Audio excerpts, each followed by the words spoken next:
அன்பின் தோழமைகளுக்கு இது சமரசம் தலையங்கம் நேரம். ஜூலை 1 to 15 இதழுக்கான தலையங்கம். இனி ஒரு போபால் வேண்டாம் என்ற தலைப்பில் அண்மையில் திருவள்ளூர் மாவட்டம் கன்னிகைப்பேரில் நடந்த விஷவாயு கசிவினால் உயிரிழந்த தொழிலாளர்களை குறித்து அலசுகின்ற தலையங்கம். இது விரிவாக பேசலாம்.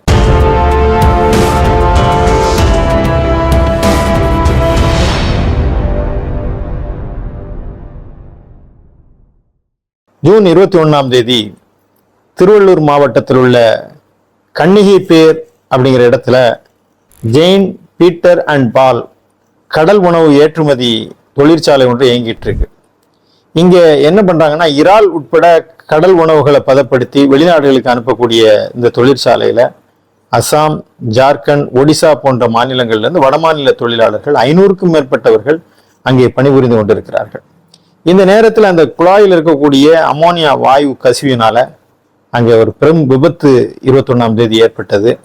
அதில் பலர் பாதிக்கப்பட்டார்கள். உடனடியாக அங்கே 2 பேர் இறந்தாங்கன்னாங்க, 4 பேர் ஆச்சு, 8 ஆச்சு, 10 ஆச்சு, இன்றைக்கு 11 பேர் அதில் உயிரிழந்திருக்காங்க. 67 பேர் காயமுற்று மருத்துவமனையில சிகிச்சை பெற்று வருகிறாங்க. அதுல 27 பேர் உயிருக்கு கவலைக்கிடமான நிலையத்தில் இருக்காங்க. அவங்களுடைய உள் உறுப்புகள்லாம் கடுமையாக பாதிக்கப்பட்டிருக்கு இந்த அமோனியாவினால. அவர்கள் உயிர் பிழைப்பது கடினம். எனவே இந்த இறப்பு எண்ணிக்கை இன்னும் அதிகமாகலாம் என்ற தகவல்களும் வந்து கொண்டிருக்கிறது. இப்ப இந்த விபத்துங்கிறது புதுசா ஒன்றும் நடக்கல, தொடர்ந்து நடந்துகிட்டே வருது.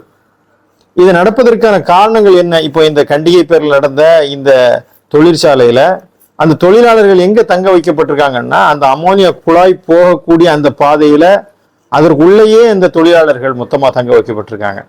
அதனால வாயு கசிவு ஏற்பட்ட போது அவர்கள் தப்பித்து செல்வதற்குண்டான அவகாசமும் வாய்ப்பும் இல்லாத அளவுக்கு அங்கே நெருக்கடியாக தங்க வைக்கப்பட்டிருக்காங்க. இன்னும் சொல்வதானால் குழந்தை தொழிலாளர்கள் கூட அங்க பணிபுரிகிறாங்க என்ற ஒரு குற்றச்சாட்டு எழுந்து அதுக்கு ஆய்வு நடந்து கொண்டிருக்கிறது.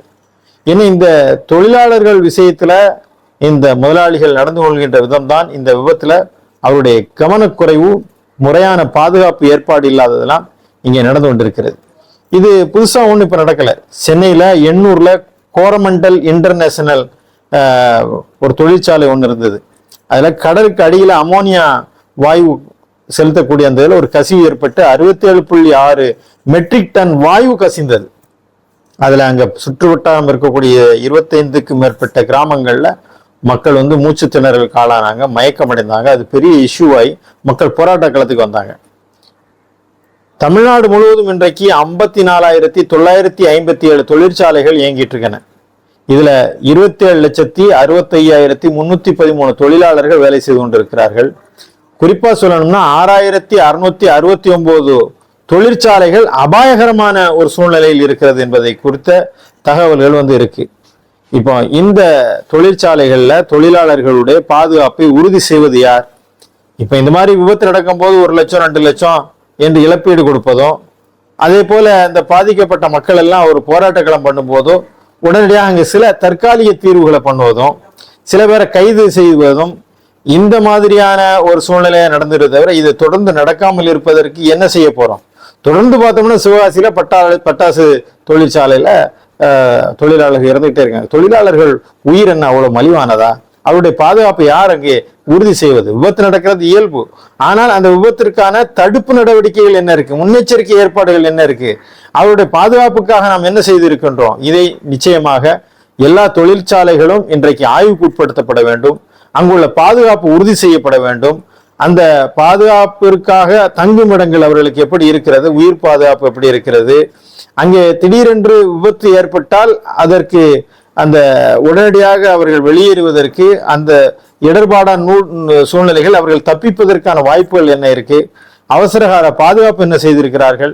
இதெல்லாம் வந்து இதை ஒட்டி நாம செய்தாக வேண்டிய பொறுப்பு அரசுக்கு இருக்கு, நிறுவனங்களுக்கு இருக்கு. அதே போல புலம்பெயர் தொழிலாளர்கள் இந்த விபத்துல பாத்தீங்கன்னு சொல்லியாச்சுன்னா எவ்வளவு பேர் வெளியிருந்து வந்திருக்காங்கிற அந்த தகவல்கள் கூட இல்லை, நிறுவனத்திடம் இல்லை, அரசிடமும் இல்லை. அந்த அளவு தகவல் சேகரிப்பில் கூட முழுமைப்படுத்தப்படாத நிலை இருக்கிறது. எனவே புலம்பெயர் தொழிலாளர்கள் குறித்த முழுமையான தரவுகளை அரசு ஆவணப்படுத்த வேண்டும். அதுபோல பார்த்தீங்க என்று சொன்னால் இந்த இழப்பீடு கொடுப்பதோட அவர்களுக்கான இழப்பீடு அதிகப்படுத்தி கொடுக்கணும். சும்மா தொழிலாளர்கள் தானே 1 லட்சம், அவங்க உயிருக்கு தங்களுடைய உயிரை விட பணயம் வைத்து வேலை செய்து கொண்டிருக்கிறார்கள். இன்னும் சொன்னா ஒரு மாநிலத்திலிருந்து புலம்பெயர்ந்து வந்து இங்கே பிழைப்புக்காக வந்தவர்கள், இந்த படுகாயம் அடைந்தவர்கள் என்று அவர்கள் உடல் உறுப்புகள்லாம் பாதிக்கப்பட்டு இனி எதிர்காலமே அவர்களுக்கு இல்லை, அவ்வளவுதான். அவர்கள் எந்த வேலையும் செய்ய முடியாமல் இருக்கிறார்கள். எனவே அவர்களுடைய முழுமையான மருத்துவ செலவு மட்டுமில்லாமல் அவர்களுக்கும் பாதுகாப்பிற்கான ஏற்பாடுகளை செய்வதும், வாழ்வாதார வசதிகள் இனி வரக்கூடிய காலத்தில் வேலை செய்ய முடியலன்னா அவங்க குடும்பத்திற்கு எப்படி இழப்பீடு என்பதை ஒரு நிரந்தர இழப்பீடையும் அவர்களுக்கு வழங்க வேண்டும். அதுபோல இந்த பாதுகாப்பு ஏற்பாடுகளை தீவிரப்படுத்துவதற்கு எங்கெல்லாம் தொழிற்சாலைகளில் மக்கள் உயிருக்கு ஆபத்து இருக்கிறதோ, சுற்றுலா இருக்கக்கூடிய மக்கள் பாதிக்கப்படுவதும் இருக்கிறதோ, அங்கெல்லாம் ஆய்வு செய்து அந்த தொழிற்சாலைகளை மூட வேண்டும். இங்க வந்து கார்பரேட்டுக்கான அரசுகள் அல்ல, நாம் மக்களுக்கான அரசு என்று சொன்னால் மக்கள் நல அரசாக இருக்கணும். கதிராமங்கலத்துல ONGC வரும்போது அங்க மக்கள் ஒரு பெரும் குரல் எழுப்பினாங்க. கூடங்குளம் அணுமின் நிலையம் இன்றைக்கும் ஒரு பெரும் போராட்ட களமாக இருக்கிறது.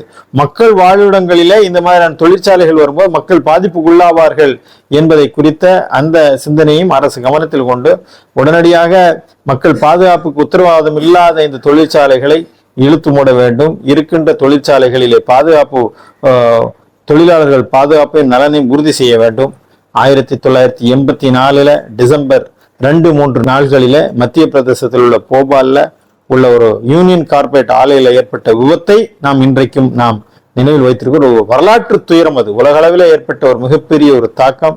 மீத்தேல் அயோசயனேட் என்ற வாயு கசிந்ததுனால இறந்தவர்களுடைய எண்ணிக்கை கொஞ்ச நஞ்சமல்ல, 15,000 பேர் இறந்தாங்க. அது மட்டுமல்ல 5 லட்சம் பேர் இன்றைக்கும் நிரந்தர நோயாளிகளாக இருக்கிறாங்க. உடல் உறுப்புகளை இழந்து செயல்பட முடியாமல் 5 லட்சம் மக்களுடைய வாழ்க்கை கேள்விக்குறியானது. 15,000 மக்கள் இறந்தார்கள். போபால் சொன்னாதே அந்த விஷவாயு கசிவு தான் இன்றைக்கு ஞாபகம் வரும். இனி ஒரு போபால் வந்துவிடக்கூடாது, இனி ஒரு போபால் வராமல் இருக்க வேண்டும் என்று சொன்னால் அரசு உரிய நடவடிக்கைகள் எடுக்க வேண்டும். இந்த விபத்தில் உயிரிழந்தவர்களுக்கு நம்ம ஆழ்ந்த இரங்கலும், பாதிக்கப்பட்டவர்கள் விரைந்து நலம் பெறுவதற்கு நம்முடைய பிரார்த்தனைகளும்.